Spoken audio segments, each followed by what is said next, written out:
Bonjour, dans cette vidéo il sera question d'équations cartésiennes de droite et de points d'intersection de droite. L'énoncé de cet exercice est très simple, il suffit tout simplement de dire dans un premier temps si les droites D et D' sont séquentes, donc pas sûr, il faut le justifier, et après, si elles sont séquentes, il faudra calculer les coordonnées de leur point d'intersection. Donc je vous conseille d'appuyer sur pause et de répondre à cette consigne avant de lire la suite de la vidéo où vous aurez une correction de cet exercice. On va passer donc à la correction de cet exercice, et pour cela donc il faut se rappeler dans un premier temps d'une propriété qui dit tout simplement que deux droites d'équation cartésienne A1x plus B1y plus C1 égale 0 pour la première droite, et pour une deuxième droite d'équation donc A2x plus B2y plus C2 égale 0, et qui sont donc de vecteurs directeurs U1 et U2, et bien tout simplement sont parallèles si et seulement si les vecteurs directeurs U1 et U2 sont collinéaires. Elles sont séquentes si et seulement si, bien sûr, les vecteurs U1 et U2 ne sont pas collinéaires. Donc la première chose à faire ici, c'est de déterminer un vecteur directeur de la droite D et un vecteur directeur de la droite D'. Et pour cela, donc, il faut simplement se rappeler que donc, une équation cartésienne, c'est une équation de la forme AX plus BY plus C égale 0, et que dans ce cas-là, eh ben, il est facile de déterminer un vecteur directeur de cette droite D, c'est tout simplement le vecteur U qui a pour coordonnée moins BA. Et donc ici, moins B, ça fait donc moins 5, et A, je prends simplement la valeur 3, donc j'ai un vecteur U de coordonnée moins 5, 3, qui est un vecteur directeur de la droite D. Et je vais faire la même chose pour la droite D', et du coup je vais appeler U', le vecteur directeur que je vais choisir pour la droite D'. Donc c'est pareil, donc ça fait moins B, alors attention ici, puisque B est égal à moins 4, moins B, ça devient tout simplement 4. Et par contre, A, c'est bien le nombre 1, et donc le vecteur U' a pour coordonnées 4 et 1. Et donc maintenant, on va regarder si ces vecteurs U et U' sont collinéaires. Et pour cela, donc en classe de seconde, on a un outil qui est intéressant, c'est le déterminant des vecteurs U et V. Donc c'est un tableau dans lequel on rentre donc les coordonnées du vecteur U, mais aussi les coordonnées du vecteur U', et qu'on va calculer tout simplement en faisant moins 5 multiplié par 1, moins 3 multiplié par 4. Et on voit très vite ici que ça fait donc moins 5, moins 12, moins 17, et surtout c'est différent de 0, et un résultat de courbe nous dit du coup que les vecteurs U et U' ne sont pas collinéaires. Et donc, d'après la propriété qu'on vient de rappeler, on peut en conclure que D et D' sont donc bien séquentes. Il va falloir donc calculer les coordonnées du point d'intersection. Mais le point d'intersection, c'est avant tout un point qui appartient à la droite D et en même temps à la droite D'. C'est pour ça que les coordonnées X et Y du point d'intersection des deux droites D et D' vérifient donc un système qu'on peut écrire tout simplement comme étant 3x plus 5y plus 9 égale 0, et x moins 4y moins 14 égale 0. Donc il s'agit maintenant de déterminer par le calcul donc un couple x et y qui vérifie ces deux équations en même temps. Alors il faut savoir qu'il existe plusieurs méthodes pour résoudre donc un système de deux équations à deux inconnus, un système linéaire comme celui-là, sauf qu'ici on a tout intérêt à bien observer. Il y a quelque chose ici qu'on peut faire assez facilement, c'est exprimer x en fonction de y. Et cela, on peut le faire facilement à l'aide de la deuxième équation. En effet, c'est facile d'isoler x ici à gauche du signe égal. On va donc conserver cette première équation, et cette deuxième équation va devenir maintenant x égale 4y plus 14. Alors ici, bien sûr, j'ai rajouté 4y de chaque côté afin de faire disparaître moins 4y, mais aussi 14. C'est bien pour cela qu'on obtient cette égalité x égale 4y plus 14. Et maintenant, donc, on va pouvoir remplacer x dans la première équation par cette expression qui ne dépend que de y. Et du coup, la première équation devient 3 multiplié, pas par x, mais bien par 4y plus 14, je suis en train de remplacer donc x par cette expression, et j'ai terminé donc en rajoutant 5y plus 9 égale 0. Alors pourquoi c'est intéressant de faire ça? Tout simplement parce qu'en fait, quelque part, on fait disparaître donc l'inconnu x dans la première égalité. En effet, ici, dans cette égalité, le seul nombre inconnu, c'est y, et donc on vient de basculer sur une équation à une inconnue, et on dispose de méthodes du collège là pour résoudre donc cette équation. En effet, pour cela, déjà, on va commencer par développer. 3 multiplié par 4y, et ben, ça fait 12y, plus 3 multiplié par 14, et ben, ça fait 42. Je rajoute donc 5y et le nombre 9, et tout ça, bien sûr, est égal à 0. Et ensuite, donc, je reporte cette deuxième équation. Dans la première équation, bien sûr, on va réduire.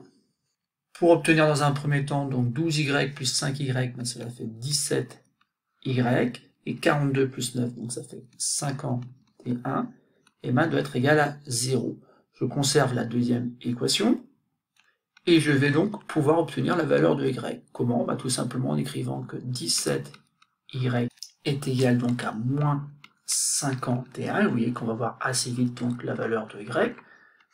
Et d'ailleurs, à l'étape suivante, je vais pouvoir écrire que y est donc égal à moins 51 sur 17.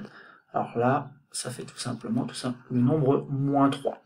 Et pendant cela, bien sûr, j'ai conservé l'autre équation qui disait que x est égal à 4y plus 14, sauf que dès qu'on a trouvé que y est égal à moins 3, cela nous permet de remplacer donc y dans cette équation. Et donc je peux écrire que x est égal à 4 multiplié donc par moins 3 plus 14. Bon, et ben ça c'est pratiquement terminé, puisqu'en fait y doit être égal à moins 3. Et dans le même temps, donc x est égal à moins 12 plus 14, et bien ça vaut 2. Maintenant, il ne nous reste plus qu'à vérifier qu'on ne s'est pas trompé, et pour cela, donc, on va vérifier que les deux valeurs 2 et moins 3 que l'on a trouvées vérifient bien donc les deux équations. On obtient dans la première équation, donc du coup, 3 multiplié par 2, plus 5 multiplié par moins 3, donc sans calculatrice ici, on voit bien qu'on obtient 6, alors qu'ici c'est moins 15, 6 et 9, 15, moins 15, ça fait bien 0. On valide bien donc la première égalité. Autrement dit, les nombres 2 et moins 3 vérifient donc la première équation. Mais attention, il faut aussi que ces nombres-là vérifient donc la deuxième équation.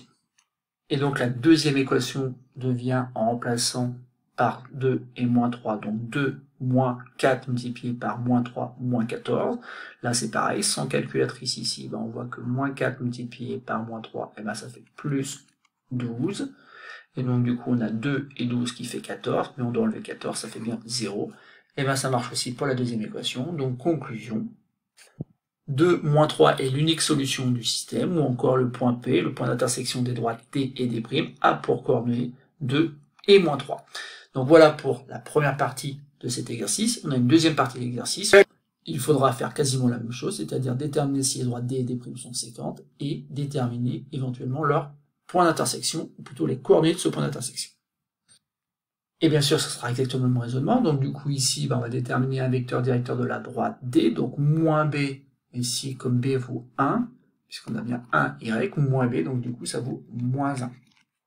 Et A vaut tout simplement 2. Pour la droite D', B est égal donc à moins 2, donc moins B, ça veut tout simplement 2. Tandis que A est égal à 3. Bon, ça paraît assez évident que ces deux vecteurs ne sont pas collinéaires. Pour voir que finalement les coordonnées ne sont pas proportionnelles, on peut utiliser donc le déterminant. Et ce déterminant donc est égal à moins 7. Donc une nouvelle fois, les vecteurs U et U' ne sont pas collinéaires, et les droites D et D' sont donc bien séquentes. Les coordonnées x et y du point d'intersection de ces deux droites vérifient donc ce système de deux équations à deux inconnues. Et maintenant, comment résoudre ce système? Et bien tout simplement en mettant la bonne paire de lunettes une nouvelle fois ici, et en regardant peut-être que finalement, c'est assez facile d'isoler cette fois-ci y, et ceci dans la première équation. En effet, on peut donc écrire que y égale moins 2x moins 6. Et ainsi, donc, on va pouvoir remplacer y par son expression en fonction de x dans la deuxième équation. Et ça va venir donc 3x moins 2. Alors attention, facteur de moins 2x moins 6. Je suis en train de remplacer donc y par l'expression qu'on avait trouvée. Et j'oublie pas de rajouter 23, comme dans l'équation précédente.